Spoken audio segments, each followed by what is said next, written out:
안녕하세요. 말씀 묵상 이광재 목사입니다. 어제는 저희들이 마음을 어떻게 지켜야 되는가, 마음을 지킨다는 것이 얼마나 소중한 것인가에 대해서 같이 나누었습니다. 특별히 그 부분에 있어서 중요한 부분은 죄의 본성에 대한 부분이었습니다. 우리 안에는 죄의 본성이 있기 때문에 늘 하나님의 말씀을 붙들어야 된다는 것을 저희들이 어저께 나누었는데요. 오늘도 그 연장선상에서 참으로 우리가 당한 이 모든 환난과 어려움들, 이 속에서 우리가 어떻게 하나님을 의지해야 할 것인가, 이 부분을 오늘 예레미야서를 통해서 같이 나누고자 합니다. 제가 기도하고 시작하겠습니다. 하나님 아버지 감사합니다. 오늘도 예레미야서를 통해서 하나님의 말씀을 듣게 하시니 저희들이 오늘 말씀 속에서 하나님이 뜻하시는 것을 잘 깨달을 수 있도록 성령님께서 조명하여 주시옵소서. 감사드리며 예수님의 이름으로 기도드립니다. 아멘. 예레미야 17장 12절에서 18절 말씀을 제가 먼저 봉독해 드리도록 하겠습니다. 영화로우신 보좌여, 시작부터 높이 계시며 우리의 성소이시며 이스라엘의 소망이신 여호와여, 무릇 주를 버리는 자는 다 수치를 당할 것이라. 무릇 여호와를 떠나는 자는 흙의 기록이 되어오리니 이는 생수의 근원이신 여호와를 버림이니이다. 여호와여, 주는 나의 찬송이시오니 나를 고치소서. 그리하시면 내가 낫겠나이다. 나를 구원하소서. 그리하시면 내가 구원을 얻으리이다. 보라, 그들이 내게 이르기를 여호와의 말씀이 어디 있느냐? 이제 임하게 할지어다 하나이다. 나는 목자의 직분에서 물러가지 아니하고 주를 따라 싸우며 재앙의 날도 내가 원하지 아니하였음을 주께서 아시는 바라. 내 입술에서 나온 것이 주의 목전에 있나이다. 주는 내게 두려움이 되지 마옵소서. 재앙의 날에 주는 나의 피난처시니이다. 나를 박해하는 자로 치욕을 당하게 하시고 나로 치욕을 당하게 마옵소서. 그들은 놀라게 하시고 나는 놀라게 하지 마시옵소서. 재앙의 날을 그들에게 임하게 하시며 배나 되는 멸망으로 그들을 멸하소서. 아멘. 오늘 예레미야는 자신이 알고 있는 하나님을 찬양합니다. 영원하신 보좌여, 시작부터 높이 계시며 우리의 성소이시며 이스라엘의 소망이신 여호와여. 이러한 찬양을 할 수 있다는 것은 정말 하나님 앞에 복받은 자입니다. 은혜 받은 자죠. 저희들이 하나님을 그리 높이 계신 거룩하신 하나님, 그 하나님만 계시다면 나는 안전합니다 라고 고백할 수 있다면 그것은 예레미야와 동일하게 우리가 하나님의 은혜 받은 자라는 것을 저희들이 알 수 있습니다. 특별히 예레미야는 하나님은 생수의 근원이 되신다라고 고백하고 있습니다. 제가 주일 오후 예배 때도 말씀드렸지만 하나님께서 나의 삶을 두고 맹세한다라고 말씀하시면서 그의 백성들에게 돌이키라고 말씀하셨습니다. 나의 삶을 두고 맹세한 자들, 나의 삶을 두고 맹세한다라는 이 하나님의 말씀을 믿는 자들은 얼마나 복된 자들입니까? 하나님께서 스스로의 삶을 두고 맹세하는 그 놀라운 은혜를 입은 자들이죠. 그러나 나의 삶을 두고 맹세한다라는 이 맹세를 믿을 수 없는 자들, 하나님의 말씀을 믿을 수 없는 자들, 이들은 반대로 말하면 너무 저주받은 자들인 겁니다. 오늘 바로 그 부분이 대조되고 있는 겁니다. 예레미야가 오늘 이렇게 고백합니다. 여호와는 나의 찬송이오니 나를 고치소서. 그래 하시면 내가 낫겠나이다. 지금 예레미야는 이스라엘 백성들에게 하나님의 말씀을 전하고 있지만 이스라엘 백성들은 그 하나님의 말씀을 듣지 않고 오히려 그 말씀을 바르게 전하는 예레미야를 핍박하고 또 심하게 다루었습니다. 그래서 예레미야는 마음도 상처를 입고요. 실제적으로 육체적으로 상처를 입었죠. 그래서 하나님 앞에 호소하는 겁니다. 저를 고쳐주시옵소서. 그러면서 백성들은 이렇게 조롱합니다. 보라, 그들이 내게 이르기를 여호와의 말씀이 어디 있느냐? 이제 임하게 할지어다. 실질적으로 예레미야가 선포하는 이 재앙의 날, 바벨론이 이제는 침공해서 이스라엘 백성들이 포로로 끌려갈 것에 대한 이 심판의 말씀을 이스라엘 백성들은 왜 그것이 지금 이루어지지 않고 있느냐라고 지금 예레미야에게 핍박하고 있는 것이죠. 그것은 하나님께서 지금 인내하고 기다리고 계시고 돌이키기를 원하는 하나님의 메시지가 지금 계속 선포되는 인내의 시간임에도 불구하고 이스라엘 백성들은 이것을 가지고 오히려 빈정되고 있는 것입니다. 이러한 상황에서 예레미야는 자신이 하나님의 말씀에 최선을 다해서 직분을 감당하고 있으며 하나님께서 주시는 그 모든 재앙과 모든 하나님의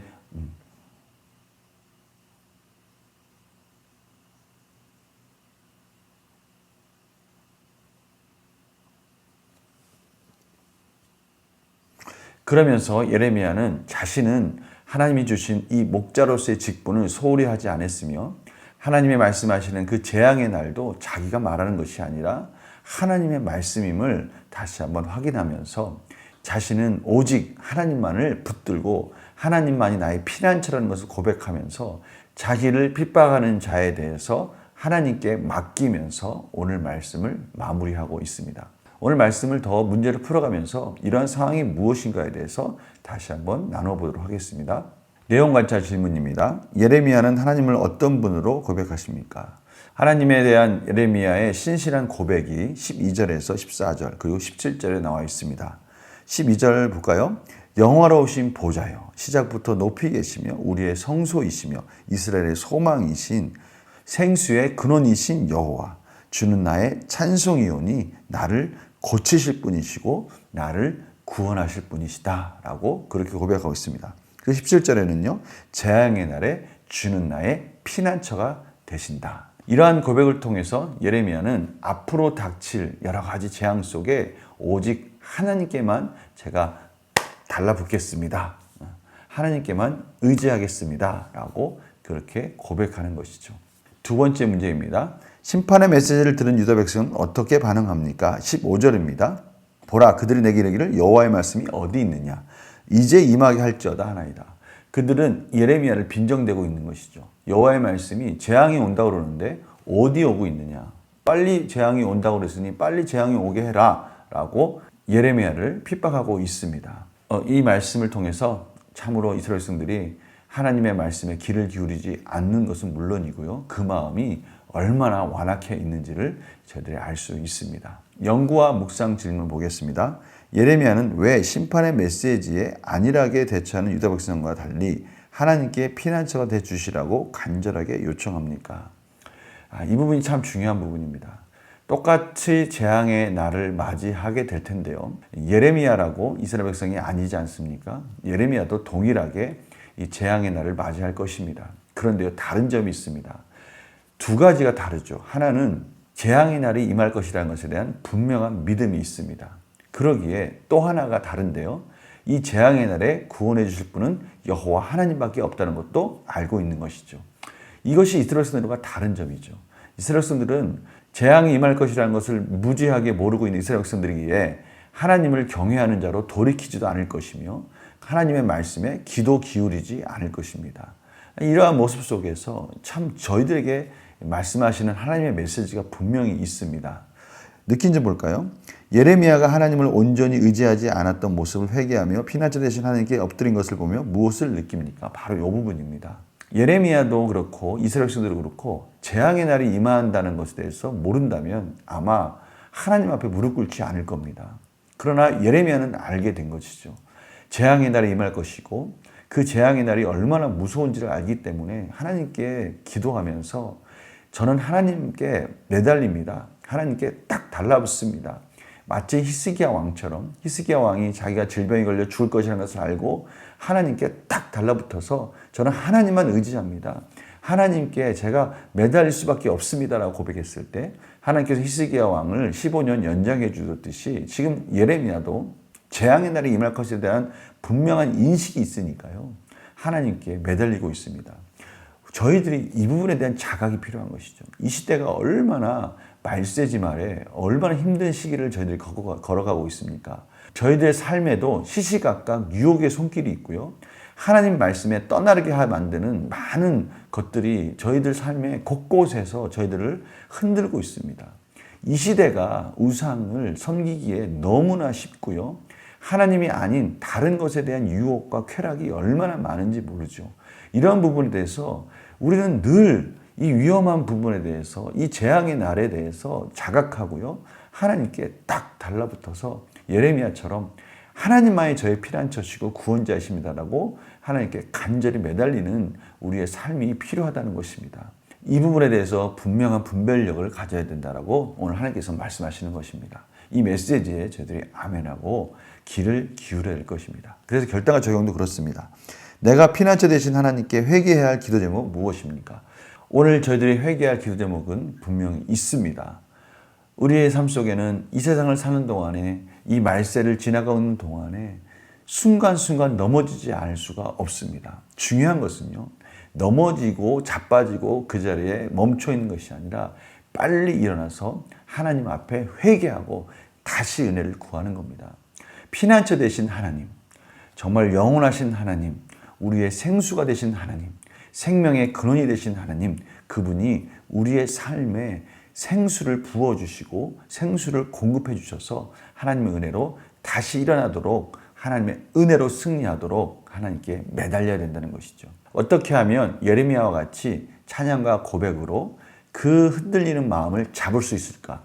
그 시간과 내용은 성도님들 각자 다를 겁니다. 제가 모르죠. 그러나 성도님들 스스로는 알 거예요. 아, 내가 이 시간을 드려야 되겠다. 아, 내가 이 시간에 하나님의 말씀을 채우면 되겠다. 아, 내가 이러한 방법으로 하나님께 찬양하면 되겠다. 바로 그 부분을 저희들이 다시 회복하자는 겁니다. 성도님들이 그 부분을 다시 적용하면서 이 시대, 정말 눈 깜짝하면 세속의 유혹들이 마구 밀려오는 이 시대에 우리들이 하나님의 말씀으로 채우고 승리함으로 인해서 복된 삶, 행복한 삶, 기쁨의 삶, 자유의 삶, 생명의 삶을 누리는 그러한 하루하루의 삶이 되기를 간절히 축원합니다. 제가 기도하고 마치겠습니다. 하나님 아버지 감사합니다. 오늘 예레미야가 재앙의 날에 대해서 분명히 인식하고 하나님께 매달리는 것과 같이 저희들도 오직 하나님의 은혜가 아니면 살 수 없다는 것을 깨닫고 저희의 시간과 저희들의 방법을 동원해서 하나님을 찬양하고 경배함으로 저희들의 마음이 흔들리지 않도록 인도하여 주시옵소서. 감사드리며 예수님의 이름으로 기도드립니다. 아멘. 저희들이 어제는 마음을 지켜야 된다라고 말씀을 하나님께서 하셨다면 오늘은 하나님께서 구체적으로 깨어있지 않으면 우리도 모르게 세속적인 마음이 우리를 흔들 수 있고 우상을 섬기는 자로서 유혹할 수 있으니 하나님의 말씀을 구체적으로 채우는 시간과 내용들을 찾아가라라고 말씀하고 계십니다. 이 흐름을 저희들이 잘 깨닫고요. 저희들 삶을 말씀 안에서 복된 삶으로 이어가기를 간절히 축원합니다. 내일 또 뵙겠습니다. 안녕히 계세요.